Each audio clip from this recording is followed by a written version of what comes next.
नमस्कार दोस्तों, आज फिर आपके सामने हूँ और स्वागत है आपका हमारे इस चैनल पर।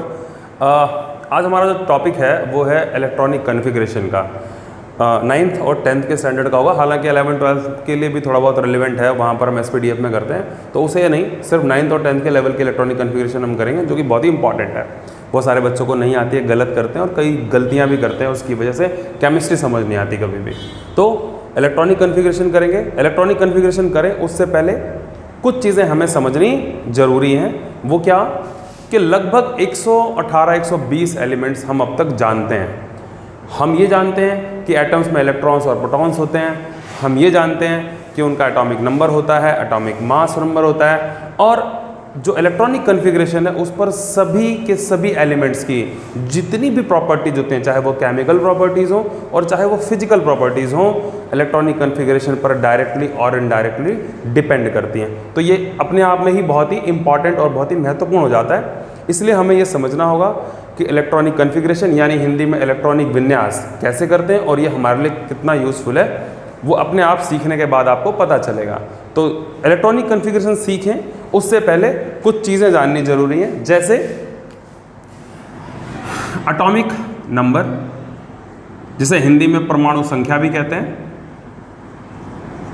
ये होता है, अगर इसे डिफाइन करना हो, बच्चे इसकी भी डेफिनेशन नहीं जानते, 12th के बच्चे नहीं जानते, कई बार मैंने अपने टीचिंग एक्सपीरियंस में देखा है। तो ध्यान रखना बेटा कि एटॉमिक नंबर होता है number of protons present in an atom in its ground state. कोई भी एटम के अंदर कितने प्रोटॉनों की संख्या है वो उसका एटॉमिक नंबर यानी कि एटॉमिक परमाणु संख्या कहलाती है। क्या कहलाती है?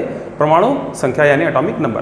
तो क्या होता है? और बिल्कुल परफेक्ट होता है। हालांकि इलेक्ट्रॉन भी होते हैं, पर क्योंकि इलेक्ट्रॉन का एक्सचेंज हो सकता है एटॉमिक रिएक्शंस में, तो हम कहते हैं नंबर ऑफ प्रोटॉन्स और electrons present in an atom in gaseous isolated state and in ground state. ठीक है, ये बात ध्यान रखनी है, और जो मैंने बोला इसको लिख भी लेना है डेफिनेशन में। तो एटॉमिक नंबर होता है जैसे, और इसको शो कैसे करते हैं। तो मान लीजिए हम किसी भी एटम को शो करने के लिए जो हमारे पास तरीका है वो क्या होता है, हम उसको x से शो करते हैं। कैसे शो करते हैं? x से। और इसके बेस पर यहां पर हम z यानी कि एटॉमिक नंबर, क्या एटॉमिक नंबर याद रखना है बेटा, एटॉमिक नंबर होता है ये z। ठीक, हिंदी में परमाणु संख्या। ऊपर यहां पर हम इसका मास, एटॉमिक मास नंबर क्या होता है, यहां पर एटॉमिक मास नंबर, और इसको हम A लेटर से भी शो कर देते हैं। फिर इसी पर हम यहाँ पर E से शो करते हैं कभी अगर एटम में कोई चार्ज हो तो, मींस इलेक्ट्रॉनिक चार्ज। ये बात आपको ध्यान रखनी है कि हम E से शो जरूर करते हैं, पर हम यहाँ पर पॉजिटिव और नेगेटिव दोनों ही चार्ज को शो करते हैं। तो इलेक्ट्रॉनिक चार्ज यानी कि इलेक्ट्रॉनिक आवेश जो होता है किसी भी एटम पर, वो ये शो करने का तरीका होता है।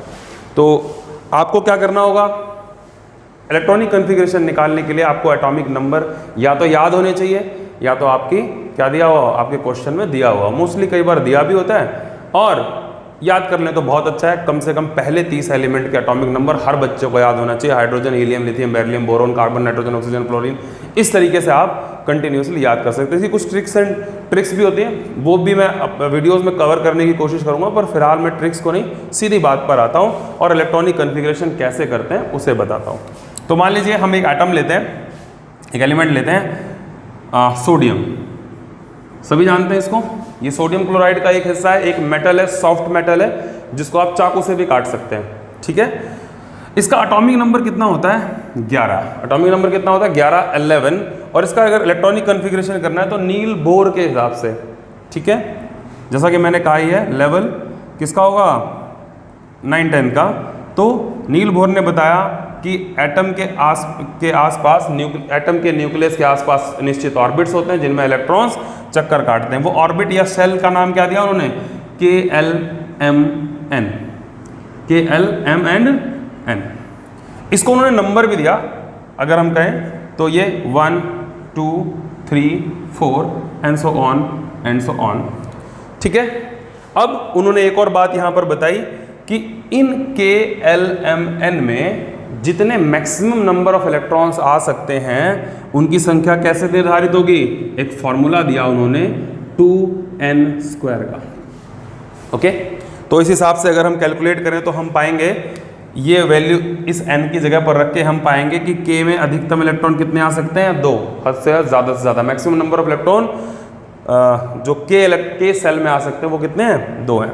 इसी तरीके से L में 8, M में 18 यानी 18 और N में 32 आ सकते हैं। That is the maximum number of electrons which can exist in a shell around the nucleus. Okay, तो अब इसी के हिसाब से हम करते हैं। तो अगर हम 11 का करेंगे तो क्या होगा?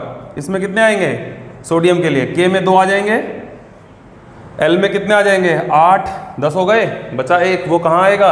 M में। तो ये क्या हो गई? इलेक्ट्रॉनिक कन्फिग्रेशन हो गई किसकी? Of sodium. किसकी हो गई?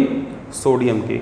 इसी तरीके से अगर क्लोरीन की निकालें तो क्लोरीन एलिमेंट होता है, इसका एटॉमिक नंबर यानी कि परमाणु संख्या होती है 17। इसकी परमाणु संख्या कितनी होती है? 17। और ऐसे इलेक्ट्रॉनिक कन्फिग्रेशन निकालनी है तो इसमें कितने आ सकते हैं मैक्सिमम? 2। इसमें कितने आ सकते हैं? 8, भर गए दोनों।